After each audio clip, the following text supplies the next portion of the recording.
Hello everyone, welcome to my another blog. আজকে বৃষ্টি হচ্ছে। বৃষ্টির মধ্যে কি করে এখান থেকে বের হব, বাড়ি যাব, সেই চিন্তা সেই চিন্তাধারা নিয়ে একটা জোগাড় বানাচ্ছি।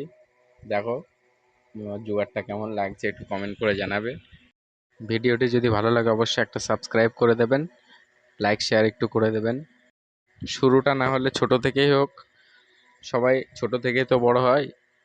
আপনিও ছোট থেকে বড় হয়েছেন, আমিও ছোট থেকে বড় হয়েছি। তো চ্যানেলটাও আমার ছোট থেকে বড় হোক। তো আশা করি আপনাদের ভালো লাগবে ভিডিওটা। দেখেন, বৃষ্টিটা এখন অল্প অল্প পড়ছে। আর যখন আমরা বাড়ি যাব, এখনও বাড়ির সময় হয়নি, তো বাড়ি যাওয়ার সময় যদি বৃষ্টি আসে সেই জোগাড়টা করছি। দেখেন একটু একটু করে পড়ছে বৃষ্টি, একদম খুব সুন্দর। দেখেন কিভাবে মাথায় দিচ্ছি আর কিভাবে ওইভাবে মুড়িয়ে একদম বাড়ি চলে যাব। তো থ্যাংক ইউ ফর ওয়াচিং।